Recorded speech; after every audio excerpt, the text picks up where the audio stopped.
Order, order. May I remind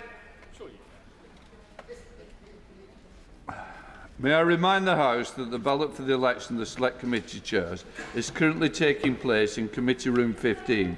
It will close at 4 p.m. And a motion for the unopposed return, the Minister to move. Right, we now come to questions to the Secretary of State for Wales. Nick Smith. Number 1, please, Mr. Speaker. Secretary of State. Mr. Speaker, this is my first oral question session as Welsh Secretary, and so I'd like to congratulate and welcome all members elected to represent Welsh constituencies, and particularly the 84% of the members from our own benches.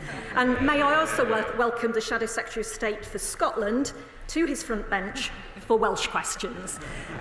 Finally, I'd like to pay tribute to our fantastic Welsh Olympians and Paralympians who have brought home a record medal haul to a very proud nation. With your permission, Mr. Speaker, I'll answer questions 1, 7, 9 and 12 together. I recently met with the Energy Secretary and visited the Energy Cluster in Pembrokeshire with the Deputy Prime Minister. This government has established Great British Energy to drive down bills, create jobs and deliver energy security. Its new partnership with the Crown Estate will boost new green technologies such as floating offshore wind in the Celtic Sea, and this will supercharge the work already undertaken by the Welsh Government, which the Prime Minister saw firsthand in West Wales with the new First Minister. Thank you, Mr. Speaker. Can I support the honourable member in her sentiments and wish her well in her job? In advance of the statement, what can my honourable friend say about jobs and investment in this crucial sector?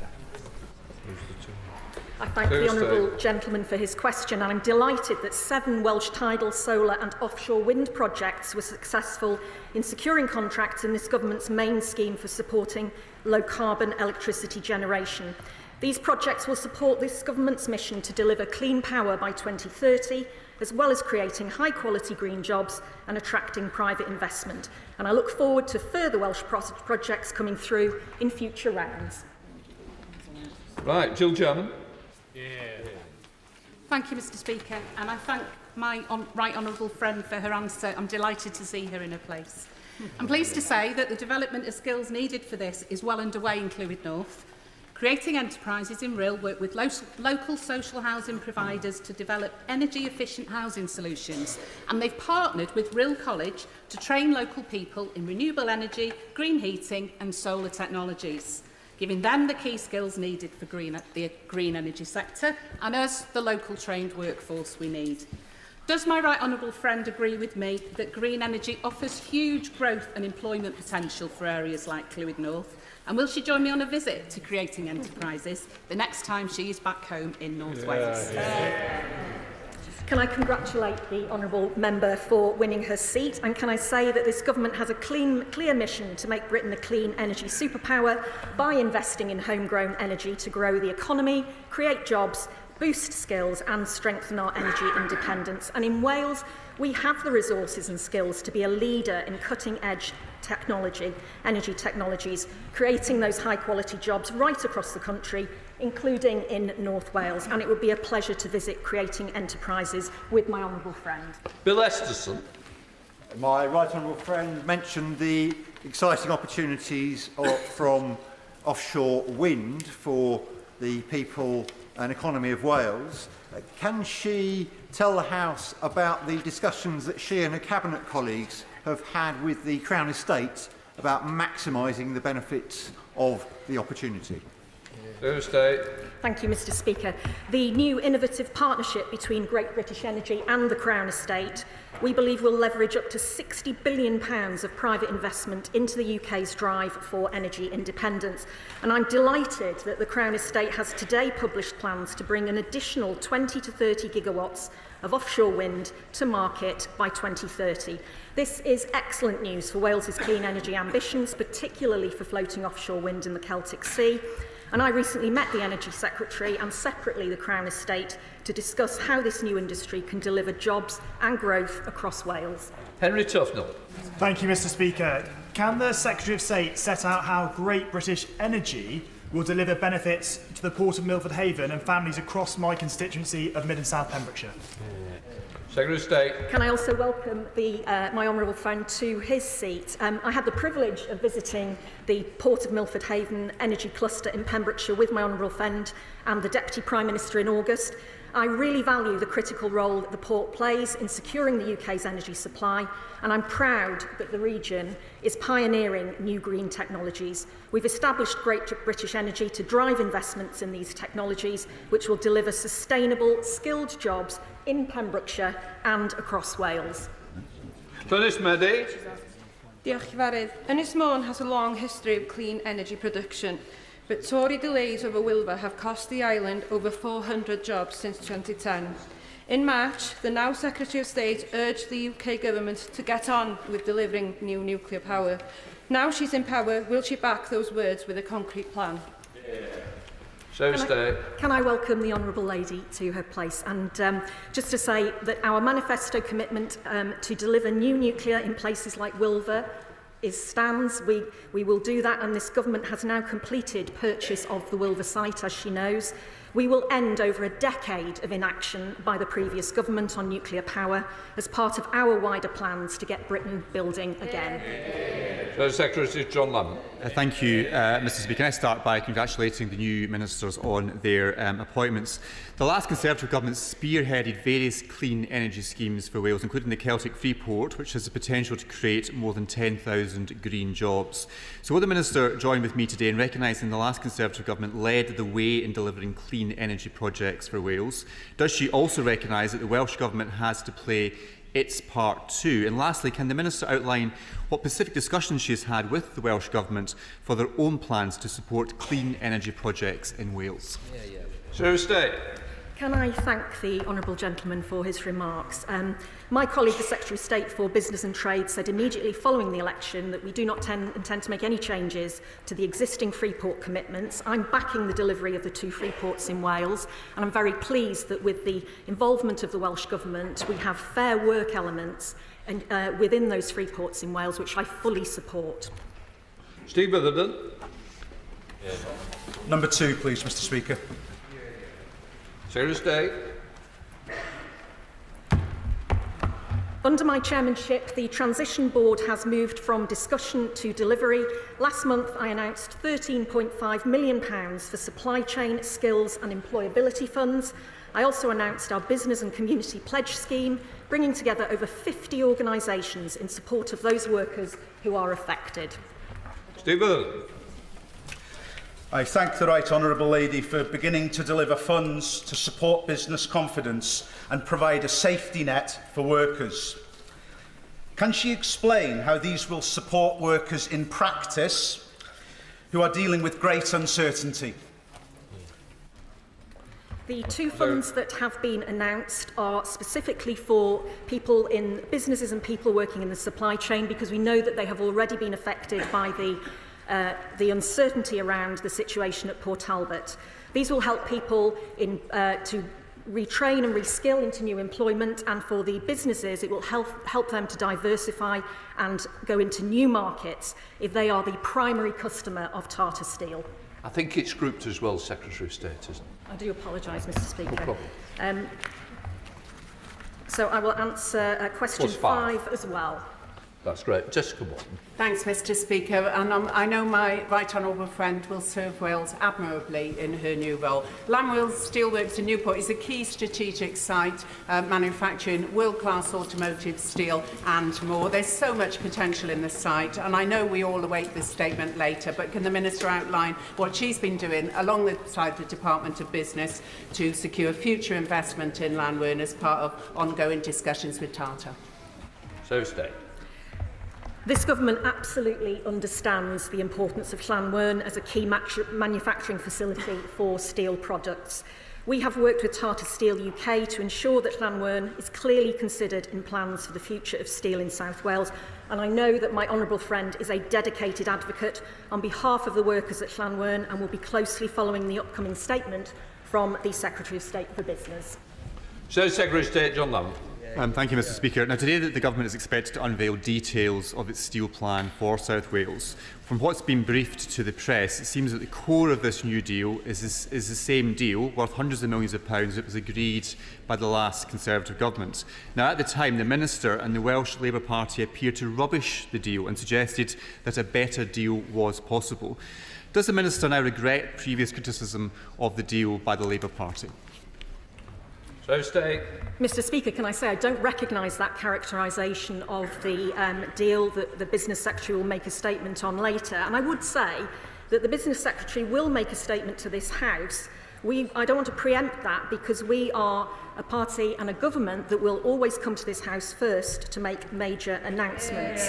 But I am confident that he will set out a sustainable future for steel making in Port Talbot, in Wales and across the UK. John Lamont. Well, Mr Speaker, the fact remains that key parts of the deal, as I say, as appears in the press, does appear to be largely unchanged from what was agreed before, including almost £100 million to help steel workers who might lose their jobs. In their negotiations with the last government, Tata Steel were crystal clear no other deal was possible. Moving forward, it's crucial that funding to help retain those who will lose their jobs reaches them swiftly. So can the Minister lay out the detail of how and when the money is going to be sent to those impacted? I'd refer the honourable gentleman to my previous answer. We had the Transition Board in place for nearly 10 months under the last government. Not a single penny went out of the door to businesses or workers affected. Within weeks of my taking over chairmanship of the Transition Board, £13.5 million has been released to help supply chain businesses and workers. That is the first tranche of further funds to come. Liberal Democrat spokesperson Sarah Green. Thank you, Mr Speaker. May I welcome the front bench to their places. They will know that the steel industry in Wales is just one of a number that have suffered in recent decades. Last year, the Industrial Communities Alliance said that tackling the effects of deindustrialisation in Wales has been hampered by competitive bidding that forces local authorities in deprived areas to bid against each other, which prevents partnership working and a more strategic approach. So can I ask the Secretary of State to confirm whether future rounds of the UK Shared Prosperity Fund allocated to Wales will no longer be subject to competitive bidding? Can I thank the Honourable Lady for her question? This government was elected on a manifesto that stressed that a partnership approach with local authorities and an intention to stabilise the funding system moving away from wasteful competition. These are the principles we will seek to apply as we think about the future of local growth funding. And as with all government funding decisions, regarding funding beyond March 2025, these are ultimately a matter for the spending review. Chair of the Select Committee, Ruth Jones. I'm very grateful. Under the previous government, the Transition Board met 6 times and formed 2 subcommittees, but didn't distribute a single penny of funding that was promised to support businesses and workers in South Wales. So can the Secretary of State provide an assessment of how the Transition Board has changed under her leadership? Can I congratulate my honourable friend on her election as Chair of the Welsh Affairs Select Committee, and I'm looking forward to engaging with her and her colleagues as they take on their important work. As I set out, we have released £13.5 million. It's the first tranche of funding from the Transition Board, and that has changed it radically from discussion to delivery. That's what we promised, that's what we've delivered. John Davies. Question number 3, Mr Speaker. Secretary of State. Last week, I met with the Transport Secretary to discuss rail infrastructure and steps to improve cross-border connectivity. I also joined Welsh Government Cabinet Secretary Ken Skates to announce a joint Network Rail and Transport for Wales programme which will increase rail capacity by 40%, with 50% more timetabled services on the North Wales main line. Sean Davies. Mr Speaker, it's a real delight to see my friend, right honourable friend in her place. The train line from Aberystwyth to Birmingham International via Telford is critical to the university, to the economies and the connectivity of Mid Wales, Telford and wider Shropshire. What conversations has my right honourable friend had with the Welsh Government, Transport for Wales and the Department for Transport here about improving that line and the rolling stock? I agree with my honourable friend that the Cambrian line provides an important connection to and from Aberystwyth University, and it plays a key role in supporting cross-border connectivity for the people of Mid Wales and beyond. In recent years, Network Rail has undertaken work to improve infrastructure on the Cambrian line to support the introduction of new trains. Enhancements to the railway in Wales that deliver passenger benefits, including proposed electrification, are being considered by the Wales Rail Board. Liz Saville-Roberts. Diolch yn fawr iawn, Lefarydd. I'm sure the Secretary of State will join me in sending every sympathy to the friends and family of the late great singer and comedian Dewi Puss. On the day cancellations on the North Wales to London line stood at 15.4% in August. We consistently have the highest on-the-day cancellation rates for the entire Avanti network, 3 to 4 times higher than the next worst part of the network. How will she use her role to stop Avanti punishing Welsh travellers? Can I thank the Right Honourable Lady for her question and concur with her remarks? The government is clear that performance on Avanti West Coast has not been good enough. We've heard many times in this chamber about the appalling service. Too many cancellations, too many delays. This government has required Avanti West Coast to improve its performances on services. I discussed this with the Transport Secretary last week. Ministers and officials are holding regular performance reviews with Avanti West Coast and Network Rail to hold them to account, closely monitoring compliance with contractual obligations and driving improvements using the contractual mechanisms. Liz Saville-Roberts. Sadly, it seems that between Welsh Government and Labour and Government here in the UK, that service in North Wales is not a priority. We see that in the rate of on-the-day cancellations. But the truth is, of course, that the railways are broken, and Labour's plan fails to address the chronic underfunding that has caused it, particularly in Wales. Now, in 2022, the then Shadow Secretary of State said that it was utterly illogical to designate HS2 as an England and Wales project, and she called on the Conservatives to cough up the billions owed to Wales. Will she cough up now? Secretary of State. We can't go back in time and change the way that project was commissioned, was managed and classified by the previous Conservative government. They need to accept responsibility for the chaos, delay and waste under their watch.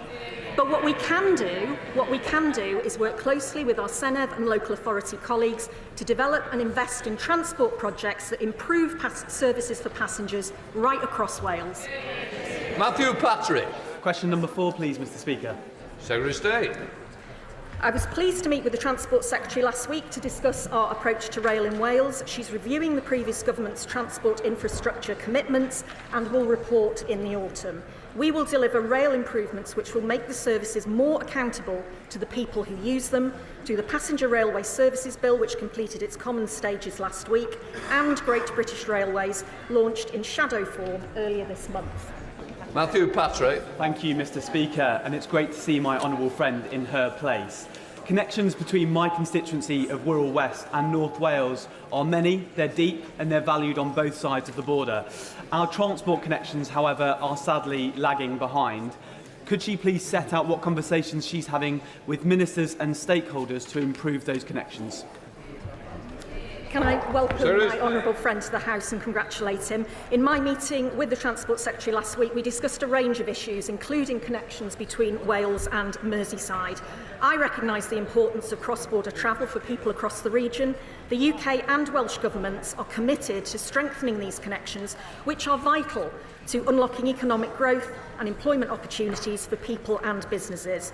And I know rail enhancements are required to improve services on the Wrexham to Bidston line, and I will work across government to drive progress on this. Torsten Bell. Mr. Speaker. Minister. Thank you. Well, with your permission, Mr. Speaker, I will answer questions 6 and 10 together. This government's #1 mission is to kickstart economic growth across the United Kingdom. Wales can be at the forefront of this mission with renewable energy, advanced manufacturing, our vibrant creative sector, fintech and the life sciences, each offering huge opportunities to create jobs and drive growth. Torsten Bell. Can I thank the Minister for her answer and congratulate her on her appointment. Welsh universities are central to economic growth in many of our communities, but these are difficult times. Swansea University has already seen 200 voluntary redundancies and many more are happening across Wales, and our universities are affected by decisions of the Welsh Government as well as those of the UK Government. So can the Minister update the House on how the two governments will work together to nurture these crucial institutions? Minister. I welcome my honourable friend to his place, and I am very sorry to hear of the recent redundancies at Swansea University. The Secretary of State and I met with Professor Paul Boyle, Vice-Chancellor of Swansea University and Chair of Universities Wales, only last week to discuss the challenges facing Welsh institutions and ways of supporting the higher education sector in Wales. We recognise Welsh universities, including Swansea, have a huge contribution to make, both to our mission for growth in the economy and within their local regions. Colleagues at all levels in the UK and Welsh Government are working closely together to safeguard their potential amidst the difficult economic circumstances that we've inherited. Speaker. Passengers, as has already been said today, passengers on the North Wales coast are being let down by the poor performance of Avanti. This is an issue which is affecting passengers and businesses, hampering economic growth in my constituency of Bangor Aberconwy. Could I ask specifically what discussions the Secretary of State has had with her colleague, the Secretary of State for Transport, on this issue? Minister. I welcome my honourable friend to her place, and as she quite rightly says, transport plays an essential role in driving economic growth across Wales. My right honourable friend, the Secretary of State, met the Transport Secretary last week to discuss rail connectivity, including the performance of Avanti. And as the Secretary of State has set out earlier, the Government is clear that the performance of Avanti West Coast has not been good enough, with too many cancellations and delays. So ministers and officials are now holding regular performance reviews with Avanti West Coast and Network Rail and monitoring Avanti West Coast compliance with its contractual obligations with the aim of securing better services for her constituents. Colin Lockhart. Mr. Speaker, one of the biggest contributions to economic growth is the agri-food sector. With today being Back British Farming Day, will the Minister agree with me that farmers, whether they be in Wales or Northern Ireland, need the support of this government to ensure they reach their full potential to contribute to economic growth?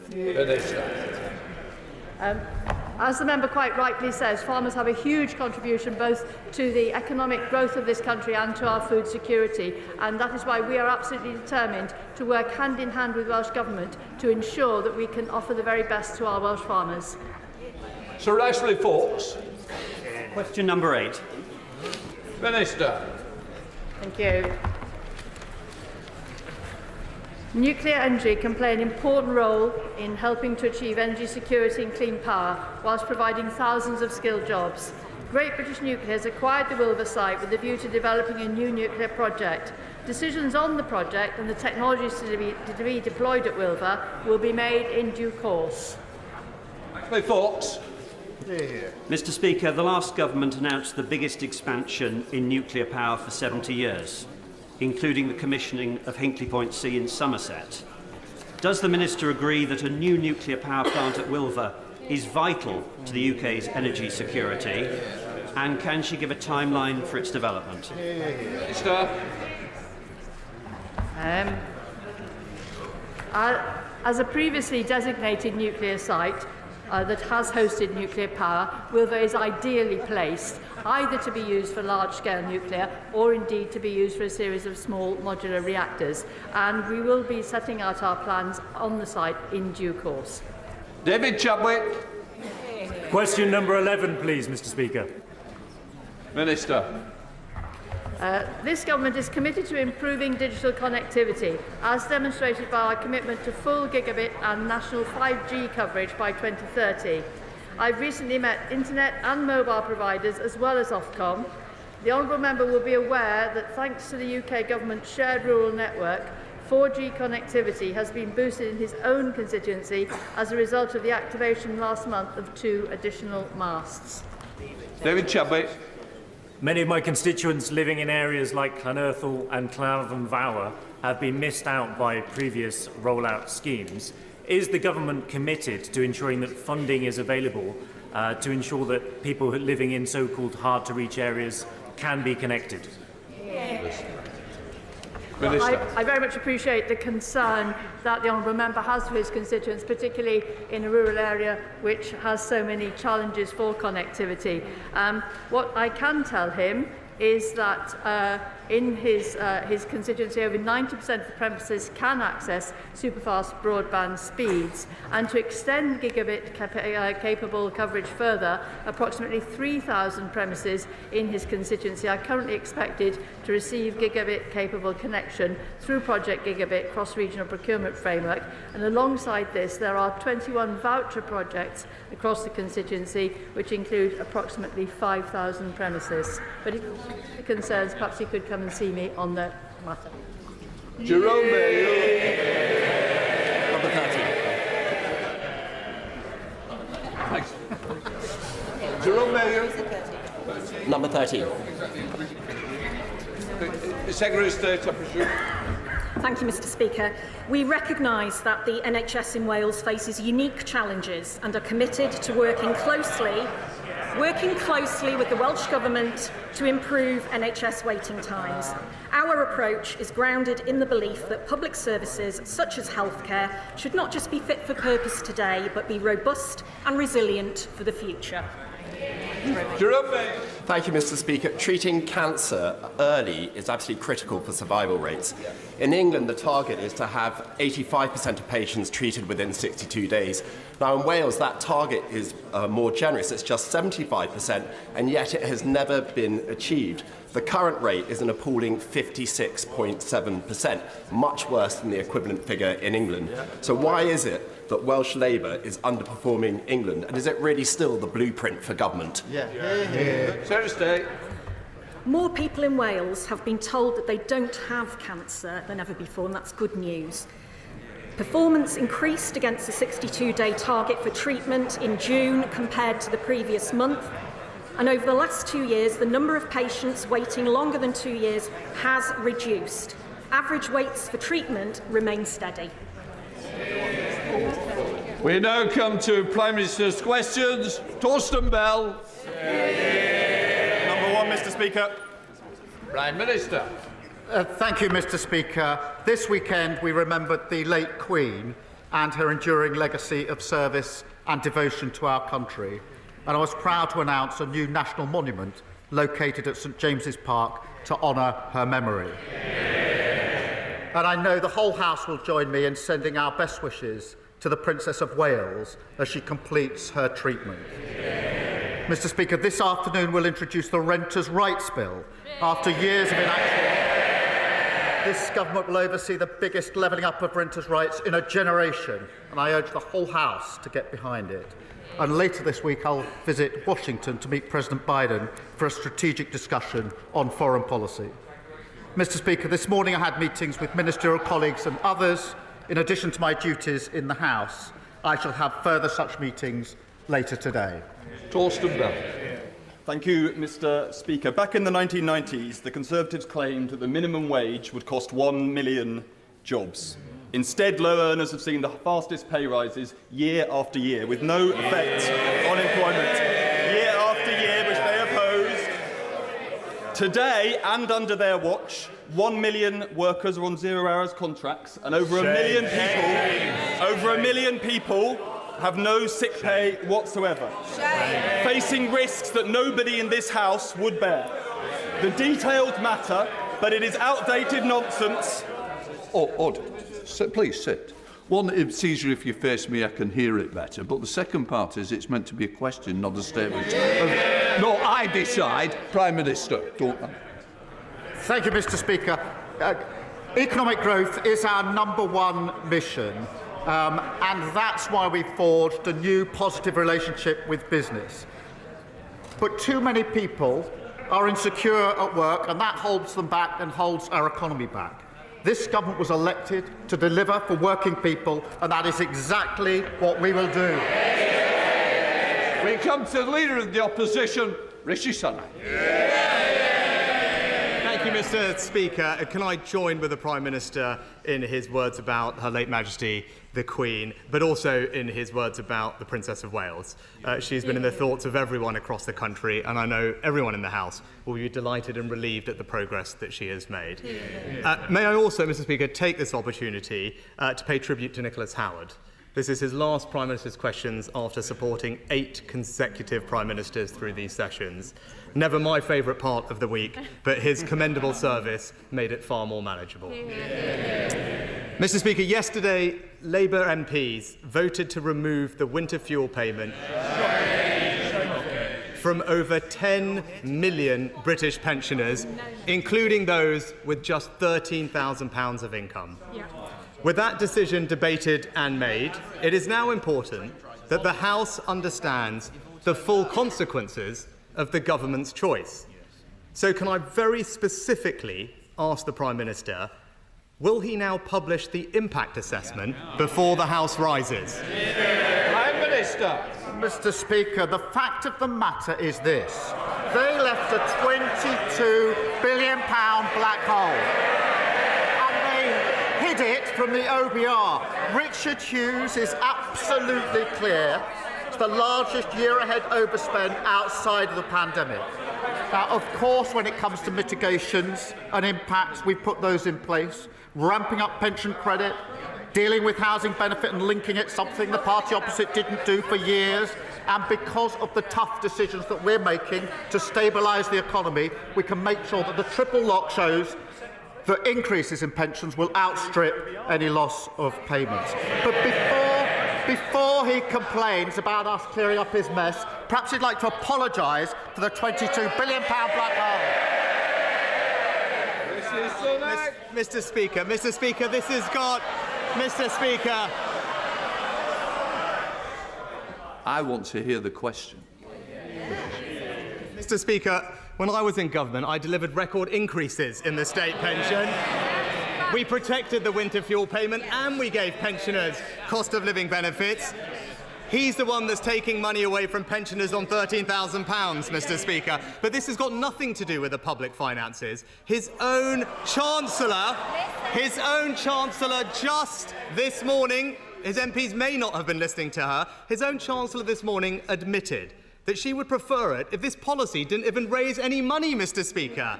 Obviously, the government would not have made this decision without an impact analysis. And yesterday, the Energy Minister confirmed that. So I ask, very simply again, why won't he publish the assessment now? Mr. Speaker, I remember the days when the Conservative Party used to be concerned about balancing the books. They've left a £22 billion black hole. Responsibility for this decision lies there. The only way to rebuild our country and invest in our public services and make sure everyone is better off is if we clear up their mess and deal with the £22 billion black hole.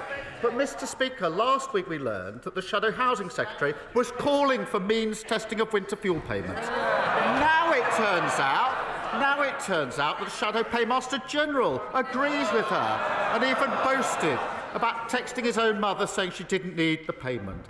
Until he apologises for the mess they've created, he's no position to criticise the action that we're taking. Mr. Speaker, they're shouting now, but those arguments didn't even convince 50 of his own MPs, who suddenly found that they had urgent business elsewhere yesterday, Mr. Speaker. But we know why he's hiding the impact assessment. The Labour Party's own previous analysis claimed that this policy could cause 3,850 deaths. So are the numbers in his impact assessment higher or lower than that? Prime Minister. Mr. Speaker, we're taking this decision to stabilise the economy. That means we can commit to the triple lock. By committing to the triple lock, we can make sure that payments of state pension are higher, and therefore there's more money in the pocket of pensioners, notwithstanding the tough action that we need to take. But he goes around pretending that everything's fine. That's the argument he tried in the election. And that's why he's sitting there and we are sitting here. Mr. Speaker, today pensioners watching will have seen that the Prime Minister has repeatedly refused to admit or to publish the consequences of his decision, and we will continue holding him account for that. But changing topics, Mr. Speaker, today is Back British Farming Day, where we recognise that British farmers produce food that is higher quality, has higher welfare standards and higher environmental standards than imported food. And at a time of increasing global volatility, they are also crucial for our food security and national security. Can he therefore confirm, whether he will be adopting the NFU's recent proposal to enshrine a national food security target in law? Prime Minister. Well, food security is really important. I'm glad he's raised that. We have talked to the NFU about this, and rural issues are really important, and that's what we fought the election on, why we've got a lot of rural constituencies sitting behind me now. We'll continue to talk to the NFU. We do take food security very, very seriously. I'm not sure I did hear a specific answer, Mr. Speaker, but farmers also do great work to preserve the beauty of the British countryside, and something I'm sure that the Prime Minister will appreciate, given his newfound preference for landscapes over political portraiture. But when it comes to land use, there are currently protections in place to ensure that the most productive farmland is used for food production rather than alternatives like solar. So does he agree that it is not appropriate or right that developers with a vested interest grade the quality of that farmland themselves? And will he look at making that process independent? Prime Minister. Well, Mr. Speaker, rural communities were neglected under the last government. Confidence was at an all-time low. And thousands of food and farming businesses have been forced out of business. Now, of course, we will work with them. Of course, we'll get the balance right. But we're again picking up, clearing up the mess and rebuilding our country. Mr. Speaker, as a glimpse, in Wales, the Labour government hammered farmers, hitting them with top-down eco-targets. And Labour's own assessment of those plans said that it would lead to thousands of job losses, less food security and destroy rural incomes, while farmers described it as bleak and damaging. So can he reassure English farmers that he won't threaten their livelihoods, and can he rule out imposing those same top-down targets here? Prime Minister. We will work with farmers across the whole of the United Kingdom, as we've made clear, to support them. But here we are. Absolutely clear. No contrition, no responsibility for the economic black hole, the broken NHS, the prison crisis, the ruinous legacy of 14 years of failure. We've started rebuilding the country. Renters reform, house building, GB Energy, National Wealth Fund, Border Security Command, I could go on. Whilst they try to rewrite history, we're getting on with building a better country for the future. Madam Martin. Thank you, Mr. Speaker. I'm sure the whole House will firstly join me in paying our respects to Lieutenant Rodri Lyshan, who tragically passed away last week. My thoughts are with the family, loved ones, HMS Queen Elizabeth crew during this very difficult time. Mr. Speaker, housing in Portsmouth is in dire straits. But local residents in Portsmouth North have valid concerns around population density, infrastructure and the environment. So I'm glad this government is working on delivering affordable housing in the city. Can the Prime Minister ensure that the infrastructure is properly considered and that communities are involved in the planning process for any new developments? Can I start by saying I'm sure the whole House will want to join me in sending condolences to the family of Lieutenant Lyshan. I agree with her on the desperate need for affordable housing, and that's why we're going to deliver the biggest social and affording housing uplift in a generation. We will get Britain building again 1.5 million houses, because the dream of home ownership was snuffed out under the last government. We now come to the leader of the Liberal Democrats, Sir Ed Davey. Thank you, Mr. Speaker. Can I associate myself and my party with a comment made earlier by the Prime Minister about our amazing late Queen, and also join him in sending our best wishes to Her Royal Highness Princess of Wales. I don't think anyone could have not been moved by her powerful video, and we hope that you'll make a full and speedy recovery. When it comes to fighting cancer, we know all too well that every day counts. But in the last year of the last government, there were over 100,000 patients waiting more than 2 months just to start their urgent cancer treatment, the worst on record. So will the Prime Minister help boost cancer survival rates by guaranteeing that every patient can start their cancer treatment within 62 days? Well, I thank him for that question on a really important issue, and there's a report out by Lord Darcy tomorrow which will set out in stark terms the failure in terms of cancer treatment under the last government, which is a really serious issue. This timeline matters, which is why we're taking steps straight away to make sure that we can comply with that timeline, because lives depend on it.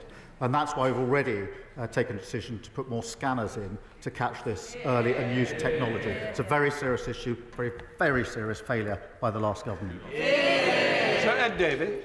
Prime Minister, for that answer, and also look at the plans that the government is putting forward.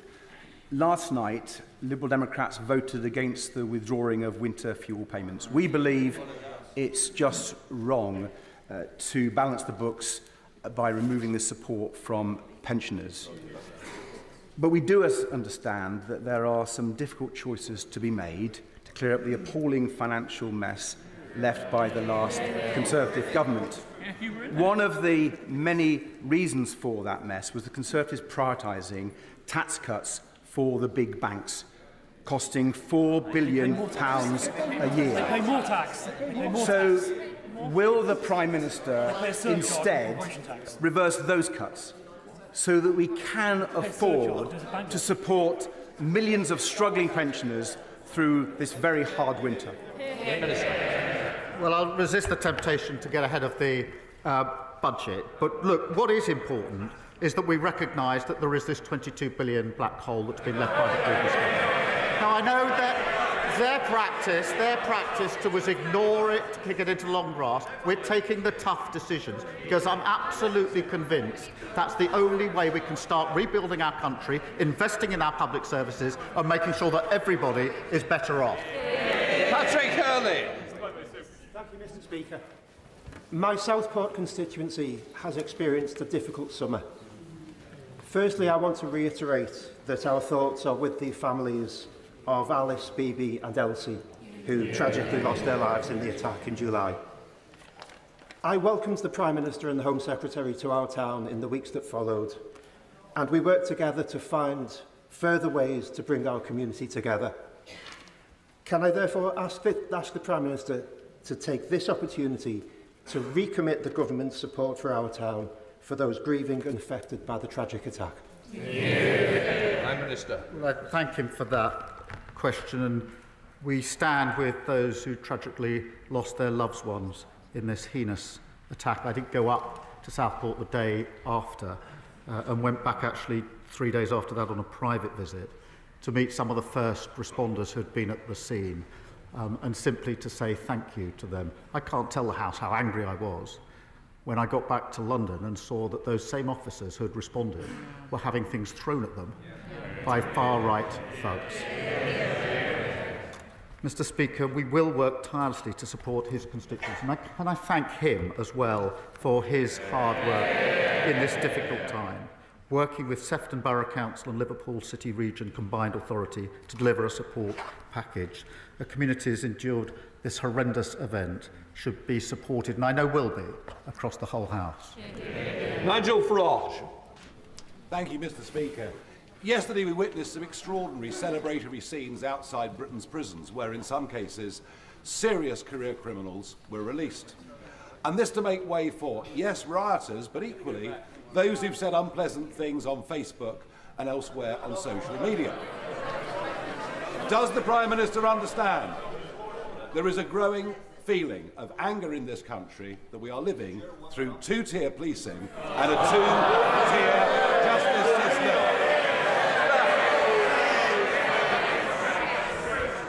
I'm angry to be put in a position of having to release people who should be in prison because the last government broke the prison system. And the Prime Minister was repeatedly warned. He had his own relief scheme. He was repeatedly warned that he had to adopt the scheme that we put in place. The former Justice Minister said if we don't do it, we'll have to get down on our knees and pray. The police chiefs made it absolutely clear in a letter to him before the election that he needed to take action, saying that they wouldn't be able to discharge their duties and saying the risk was loss of an ability to detain suspects. That means, Mr Speaker, an inability to arrest people committing offences. That's how bad it was, and they warned the Leader of the Opposition that further delays until after the general election will increase the risk significantly. What did he do? He delayed and increased the risks. Sorry, Mr Speaker. I welcome the government's swift action to bring railways back into public ownership. Great British Railways will deliver much-needed reform, ensuring the network serves both passengers and rail freight effectively. So can the Prime Minister explain how Labour's ambitious railway plan will also deliver improvements to rail infrastructure to ensure my constituents get the service they deserve at Luton Station? Prime Minister. Well, I thank her for raising that important matter. One of the first bills that we introduced was to reform our railways after 14 years of chaos. Great British Railways will unite track and train under a single leadership, and that means closer collaboration across the industry and faster, more effective decisions on critical infrastructure. And I know how vital that will be in relation to both Luton and Leagrave stations in her constituency. We're carefully considering the best approach, but I can assure her we're committed to ensuring our railways will be open to everyone. Thank you, Mr Speaker. Today is Back British Farming Day. The previous government let our farmers down and in their incompetence underspent the farming budget by £100 million. Will the Prime Minister deny rumours that his government plans to take advantage of the Conservatives' failure by removing that £100 million permanently?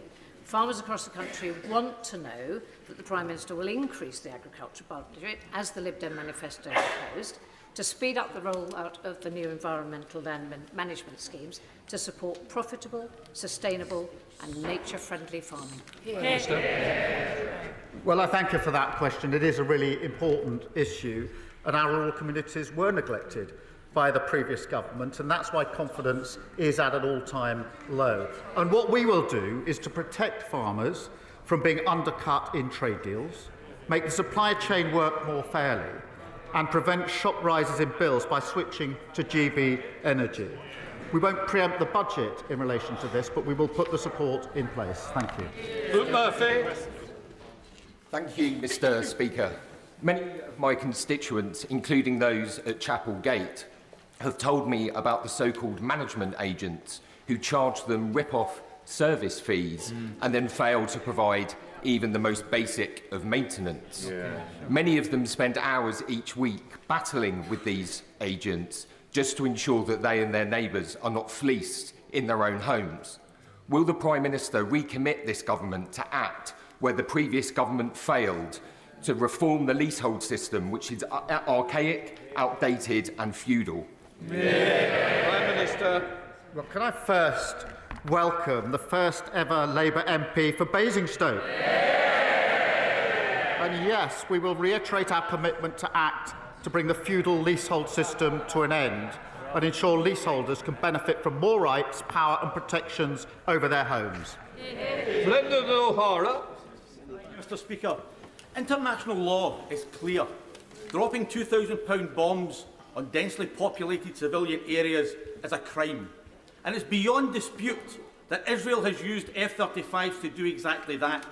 Yet the government has chosen to exempt F-35 components from the arms licence suspension, when all it had to do was say that Israel could not be the end user if UK manufactured parts were included. Last week, Mr Speaker, the Prime Minister stood at that dispatch box and he said, we either comply with international law or we do not. That's right. Why has he chosen not to? Prime Minister. We are complying with international law. We've set out our reasoning, and I think all fair-minded members of the House would support the decision that we've taken. The most important thing now is that we get a ceasefire in place. That is one of the topics that I'll be discussing on Friday to ensure that the remaining hostages can come out, that aid that's desperately needed can go in, and we can start the process to a two-state solution, which is the only way to lasting peace. Graham Darnay. Fife has a proud defence heritage, and in my constituency of Dunfermline and Dollar, that continues with the dockyard at Rosyth constructing Type 31 frigates for the Royal Navy, along with a local supply chain of local SMEs. So will the Prime Minister ensure the Strategic Defence Review team visits areas of strategic importance such as Fife so they can engage fully with the local supply chain and ensure the SDSR supports Britain's security as well as local economies?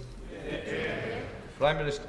Well, I thank him for that question and for championing his constituency, including the work at Rosyth Dockyard.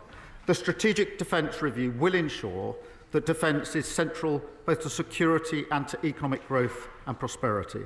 The review will consult widely, including across the devolved nations, and I know the reviewers recognise the strategic importance of constituencies like his, and I will ensure that he gets the chance to meet the relevant minister to discuss the particular issues in his constituency. Dr Neil Hudson.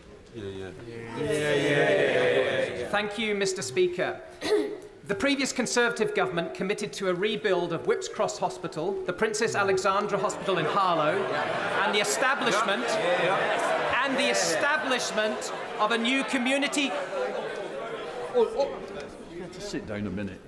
Look, I'm determined to hear this question. I don't expect the front bench to be shouting me down, and it won't happen. Thank you, Mr Speaker. The previous Conservative government... Trying to join in again? Thank you, Mr Speaker. The previous Conservative government committed to a rebuild of Whipps Cross Hospital, the Princess Alexandra Hospital in Harlow, and the establishment of a new community diagnostic centre at St Margaret's Hospital in Epping. Will the new Labour government honour these commitments and progress these projects in full, which are so vital to improving the health services needed by my constituents of Epping Forest? And if it helps the Prime Minister at all with his answer, these services will also help some of the constituents of his Health Secretary just next door in Ilford North. Prime Minister. Well, look, he's right to champion the hospitals in his constituency, quite right to do so. The problem with what the last government promised was this. They promised 40 new hospitals. The problem was there weren't 40, they weren't new, and many of them weren't hospitals. So we need to review what we can do and put it on a sustainable, deliverable basis. But we will, and he's right to champion those in his constituency. Or are being built. And Lise Bidgley. Thank you, Mr Speaker. Last week, I met my constituent, Cheryl Corbell, mother of Olivia Pratt Corbell, the 9-year-old tragically murdered in 2022. Cheryl is campaigning for Olivia's Law, which would compel convicted criminals to attend court and face the judge and receive their sentence. Will my right honourable friend commit to supporting Olivia's Law and meet Cheryl to discuss how we can move this forward without delay? Prime Minister.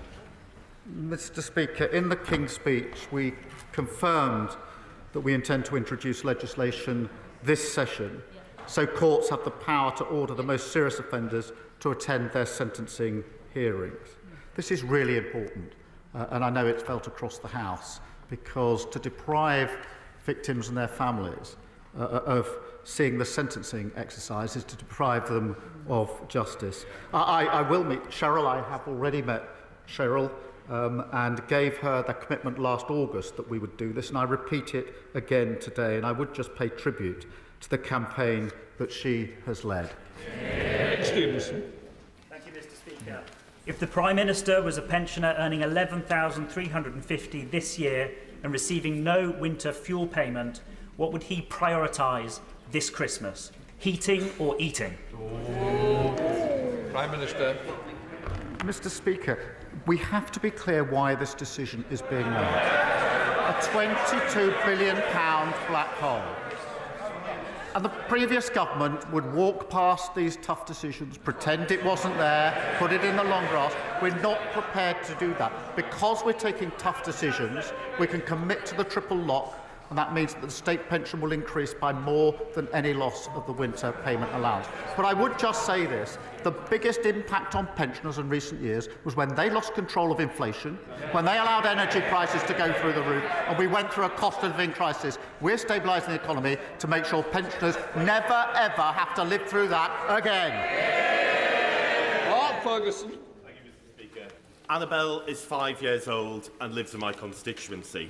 She has high-risk neuroblastoma. Annabelle has endured 15 months of chemotherapy, high-dose chemotherapy, stem cell harvest, proton therapy, immunotherapy, hair loss, nasal feeding. Now she urgently needs the drug DFMO, not yet available in the UK. It must be administered within 90 days of the end of immunotherapy. 91 days is too late. Will the Prime Minister please meet with Annabelle's parents to discuss the life-saving care that she needs? Prime Minister. Can I pay tribute to Annabelle for her incredible bravery and understand how important it is that cancer patients are able to benefit from rapid access to effective new treatments. The manufacturers of this drug have applied for a UK licence through Project Orbis, which allows the rapid review and approval of new cancer treatments. And we'll ensure that process is completed as quickly as possible. And I will also ensure that the Health Minister does set up the meeting that he's asked for.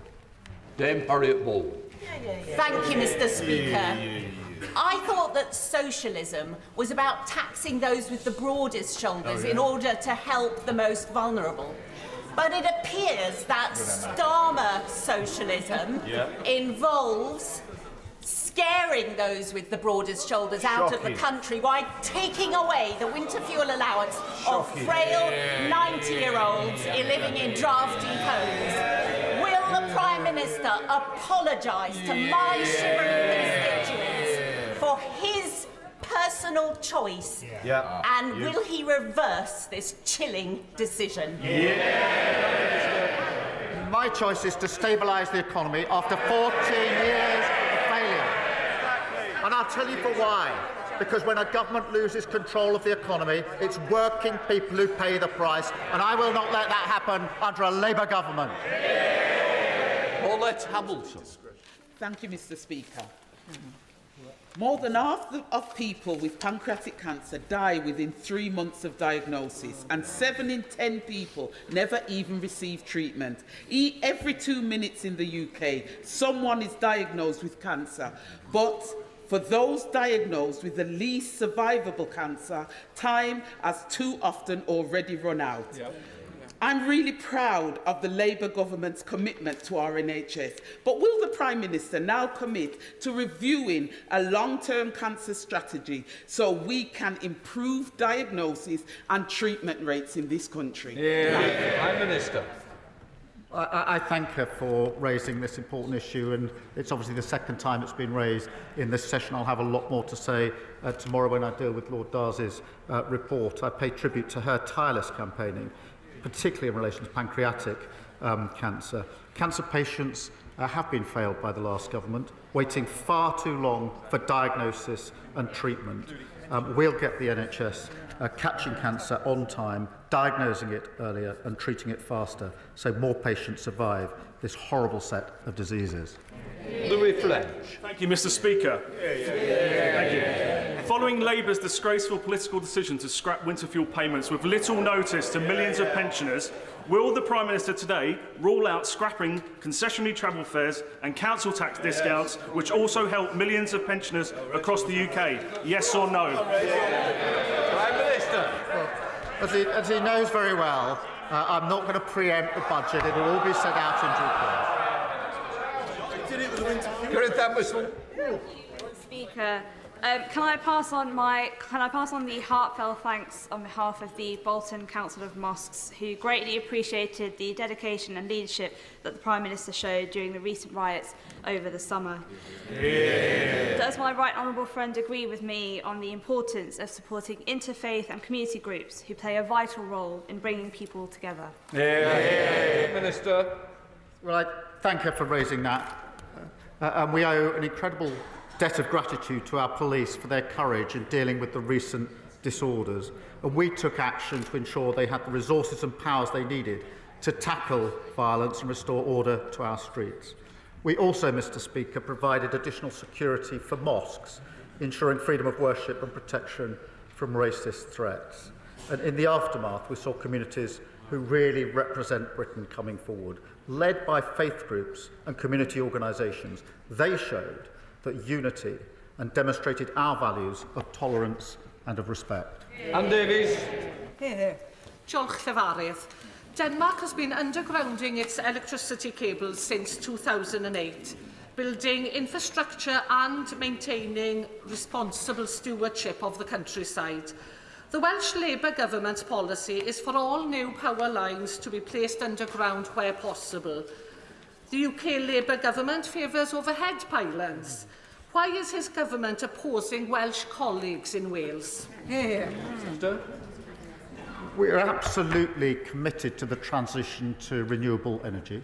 The reason for that is because it gives us energy independence, it lowers the bills, and of course the next generation of jobs are tied up with it. We have to do it in a cost-effective way, and we'll make those decisions in the cost-effective way. Jessica Morton. Thank you, Mr Speaker. The UK steel industry needs a serious government which works in partnership with both businesses and trade unions to secure a transition that's both right for the workforce and delivers economic growth in Wales. We know that deindustrialisation can be devastating to communities, so can the Prime Minister tell me how the government's safeguarding jobs and securing the future of steelmaking communities like ours for generations to come? Prime Minister. We're taking every step we can in relation to the steel industry because it's vital that we give it the support that it needs. We need steel in this country, we need steel made in this country, and our plans and our missions mean we're going to need more steel, not less. And it's the duty of the government to ensure jobs and communities and people aren't ignored in the transition and that jobs are protected. And Mr Speaker, I can say the Business Secretary will provide an update to the House this afternoon. Ollie Glover. Thank you, Mr Speaker. Oxfordshire has seen a huge amount of population growth in recent years without the infrastructure to match. Why is that? A new railway station on the Great Western Main Line between Didcot and Swindon, Grove and Wantage, would help to reduce traffic and improve access to both Oxford and London. Does the Prime Minister support investment in our railway, and would he meet with me to hear the case for a new railway station at Grove and Wantage? Prime Minister. Well, I thank the honourable member for raising this important issue, obviously very important for his constituents. And we are committed to putting passengers at the heart of our railways. Great British Railways will work closely with regional government, mayors, operators and passenger groups to ensure rail investment meets the needs of communities. And I will ensure that he gets the meeting that he wants with the relevant minister to discuss the issues in his constituency. That completes Prime Minister's questions. I'll let the front benches clear.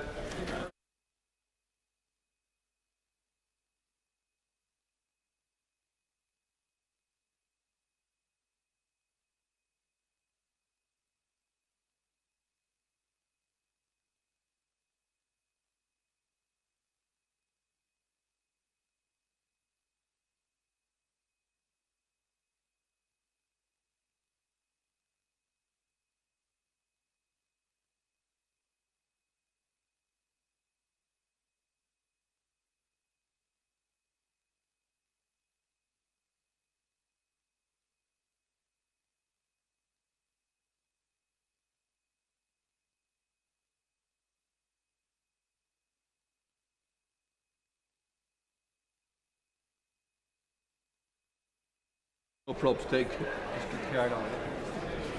Right, we now come to the statements. Secretary of State for Business, Jonathan Reynolds. With your permission, Mr Speaker, I would like to update the House on the improved deal this Labour government has secured for the workers of Tata Steel, specifically as it relates to their plant in Port Talbot. But as well as setting out the details of this improved deal, I am also announcing today our ambition for a new UK-wide steel strategy, one which equips our steelmaking industry with the right support, not just to adapt, but we have inherited. Since becoming the Secretary of State 2 months ago, I've had to respond to a series of challenges, not just with the steel industry, but also in shipping, such as Harland and Wolff, and in other areas where the previous government had simply ceased to make decisions and decided to leave them for us to deal with. This was a dereliction of duty, and it has left the steel industry in particular in an extremely perilous position. The last government had been promising a plan for the steel industry for years. With what I'm able to announce today, with the signing of a legally binding deal that enables Tata to order their electric arc furnace as part of a significantly improved package, this government has made more progress in 2 months than they made over the last Parliament. But even if we had started these negotiations a year ago, never mind many years ago, as they had the opportunity to do, I have no doubt we would have secured an even better deal for the community. So I would like to start with an apology to the people of Port Talbot, because they were let down by the previous government. And whilst this deal is much improved, I acknowledge very much it falls short of what would be my ideal. However, I have been to Port Talbot several times. I've met the workforce there, the reps, the generations of families who have literally forged Port Talbot as we know it. And that's why, when Tata first announced they would be closing the blast furnaces with some 2,800 job losses with them, I knew the workforce deserved so much better. I warned my predecessor not to proceed with what they had negotiated. Why? Because I was confident the government could secure a better deal for Tata's workers and a better deal for the people of Port Talbot. And Mr. Speaker, I'm able to announce today that this government has secured that better deal. But I reiterate, had we had the opportunity that the previous government had over so many years, we could have done more. The key features are as follows. I can announce today that we've agreed a process with Tata to assess investment opportunities for new, additional capabilities that will deliver more secure, long-term jobs than the deal that we inherited. This is on top of the plans for the instalment of the electric arc furnace. We have agreed a process with Tata to take this forward, and I'll be able to report back to the House on this progress. But for me, this is the most important element. And I should therefore explain, Mr. Speaker, that the reason I'm announcing this deal now, rather than after this process is complete, is because in order for Tata to secure the build slot for the electric arc furnace, that element needs to be sorted now. Further delays would put the whole project at risk and could lead to a much, much worse outcome. Secondly, in every conversation I've had with Tata's directors, I've stressed the need to avoid compulsory redundancies wherever possible. I've asked them to channel their efforts instead into job matching and retraining so that the steelworkers of Port Talbot, who've dedicated so much to the industry in the past, can now help shape its future as they'll be able to transition and move within the business, alternative to those at risk of compulsory redundancy. This would be on full pay for 1 month and then £27,000 a year per employee for 11 months, and Tata will fund all of these costs.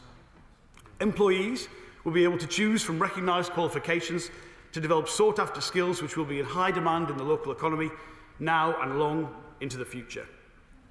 We know too that Tata expects that during the construction of the electric arc furnace, at least 500 new jobs could be created, which will tap into the local labour market wherever possible. Thirdly, where we cannot secure new jobs or training, working closely with the unions, I can tell the House that we've helped to secure improved terms on redundancies. Tata's employees are now able to express an interest in the most generous voluntary redundancy package the company has ever offered for a restructuring of this size.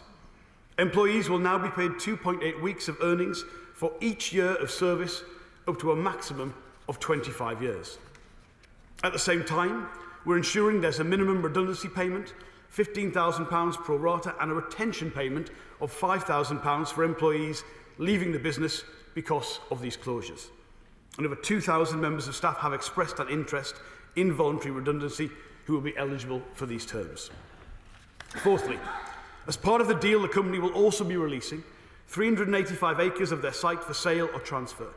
This is valuable real estate which will help bring in more companies and more employers, not just from the steel sector, but from a whole host of other industries too, helping to diversify the workforce at Port Talbot. While those on the opposition benches told us there was no alternative to what was originally proposed, we knew that there was. and we have bargained hard for it. And we're putting in watertight conditions within our grant funding agreement for job guarantees to claw back investment if these jobs do not materialise. For example, there is now an improved grant repayment of £40,000 for every job that is not retained post-transformation. This money will be repaid directly to the government and is a powerful incentive for Tata to deliver and meet the 5,000 UK jobs target. But, Mr. Speaker, our ambition for steel is so much bigger and broader than one single company. It is about the whole sector. The UK has always been a proud steelmaking nation with a rich heritage stretching back to the Industrial Revolution, from cars to cranes to ships and scaffolding. British steel has been and is still used the world over, embodying our industrial might and innovation. And yet for years, steel has been a neglected industry in this country. Crude steel production has declined by more than 50% in the last 10 years.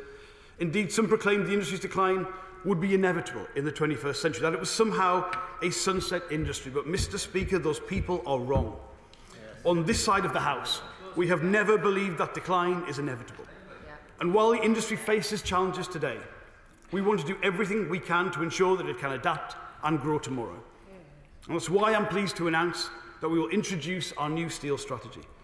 As honourable members know, our manifesto included plans to make available £2.5 billion for steel on top of the £500 million transformation of Port Talbot. And our intention is to increase our UK capabilities, something the previous government never attempted, so that we can create a more vibrant, competitive steel sector in the UK. As part of our steel strategy, this government will look seriously at options to improve steel capabilities across the supply chain, including in primary steelmaking. And we are also clear that we won't be able to prioritise short-term subsidies over long-term jobs. But that is why, with the help of independent experts, we will also be reviewing the viability of technologies for the production of primary steel, including possibly direct reduced iron. Steel is essential to delivering on our net zero goals and building the next generation of green infrastructure, which is something I know members of this government are passionate about. And that is why, as part of our steel strategy, we intend to use the new Procurement Act to drive economic growth and account for social value in the things the government buys and the projects we commission. This work is already underway to increase the role of steel as we build our manufacturing base. We also recognise that for far too long, British energy-intensive industries, including the steel sector, have been held back by high electricity costs. More often than not, this has made the UK less attractive to international investors, but we are going to take action. Our clean energy mission will ensure we are no longer exposed to the kind of gas price shocks we've seen in recent years, helping British businesses to compete and win in the global market. To support that ambition, we're also working with other like-minded nations to tackle global trade distortions, including through our chairing of the Global Forum on Steel Excess Capacity this year. Our steel strategy will be developed and delivered in partnership with the steel sector and the trade unions, and it will work in lockstep with the government's industrial strategy. Our ambition to ramp up investment, strengthen our supply chains, and create more well-paid jobs in the places where they're needed the most. To drive our partnership on the steel strategy forward, I will shortly meet with industry experts and interested parties to discuss the future of the industry, and we intend to publish the steel strategy in spring of next year. But, Mr. Speaker, this is a government that cares about steel and cares about the communities it supports and recognises its fundamental importance to the economy. And supporting steel in this country is involved in being involved in the detail, shepherding individual plants into the future while protecting the people within them. But it's also about providing a direction of travel, an inspiration for investment, and a cause for confidence so that the sector can play its part in the next 10 years and beyond. We're not naive, Mr. Speaker, about the scale of the challenge before us. But while this is still challenging, I believe that this is both a better deal than that was on the table for Port Talbot and the maximum improvement that we could make in 2 months. It represents both a better destination and a better transition to the bright future that steel will have under this government. And I commend this statement to the House. Minister Gregson. Thank you, Mr. Speaker. Can I thank the Secretary of State for advance sight of his statement? I wish I could say I was surprised by any of the contents, but it has, of course, been relentlessly briefed to the media and press over the last couple of days.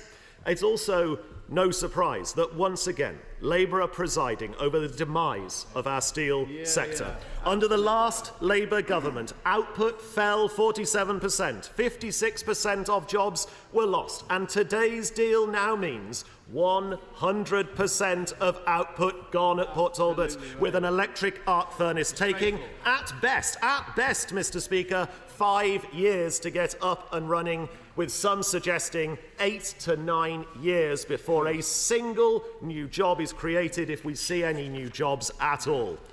This is, as the statement says, a transition, but it is a heartbreaking transition for thousands of people, a transition from people in work to people out of work.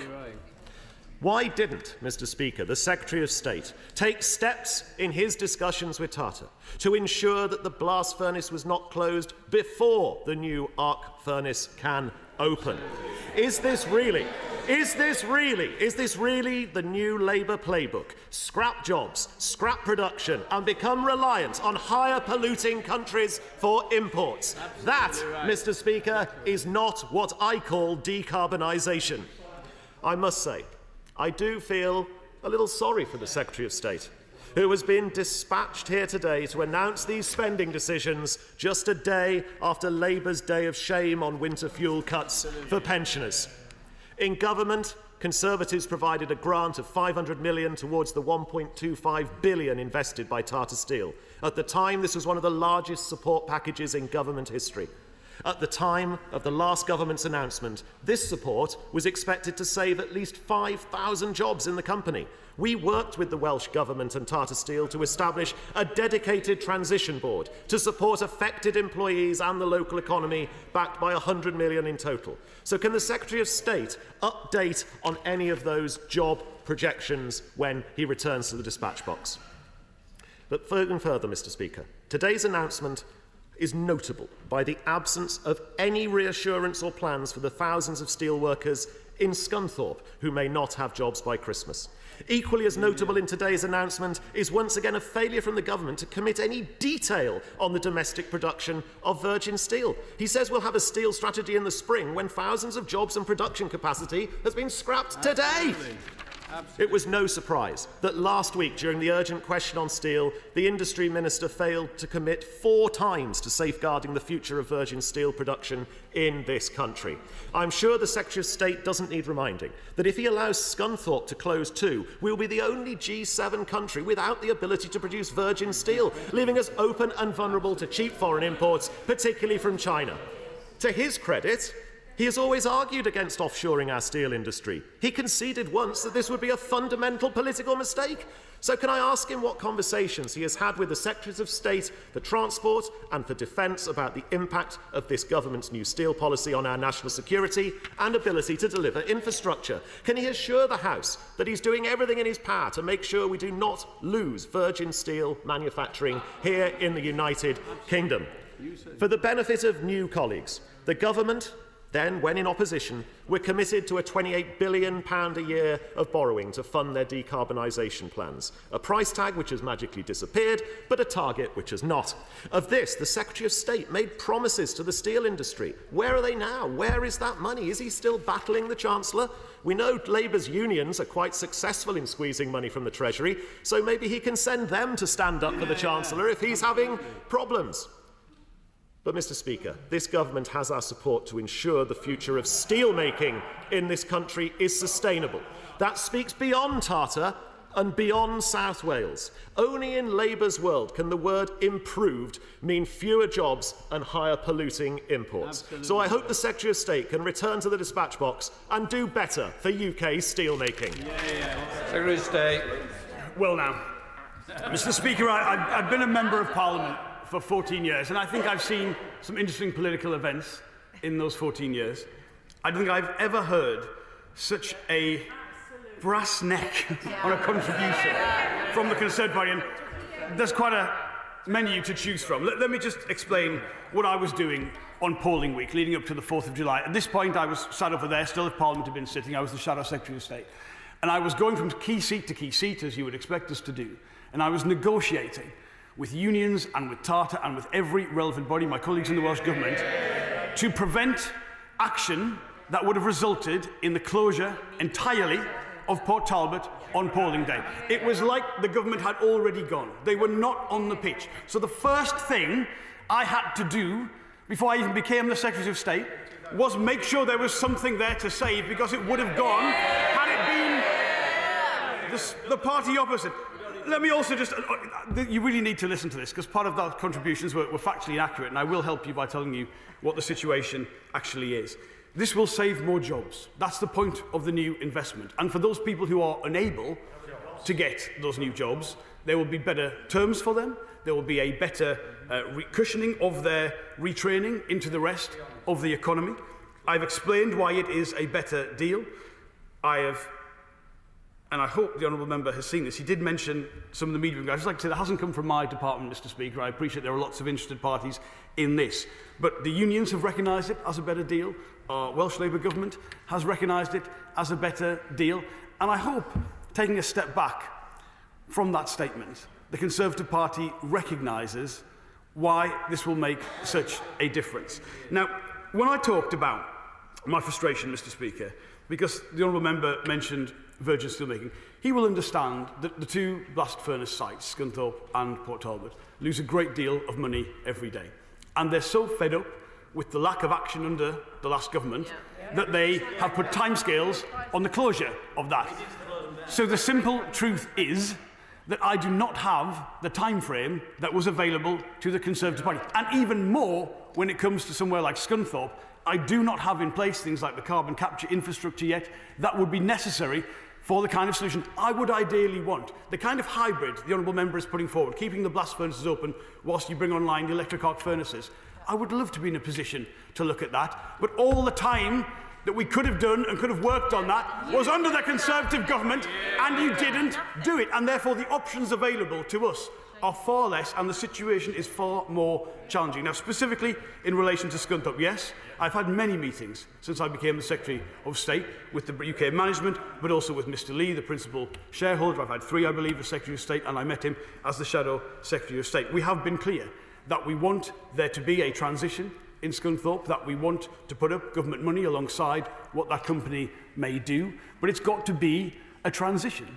It's got to be a transition to the future, and the workforce and the route that is offered to them has to be part of that. But my frustration is that the options available to me, even if successful, Mr. Speaker, in doing that, are still very, very difficult for that area. The kind of solution I would ideally want to deliver that could have been delivered by the party opposite in those long 14 years is not available.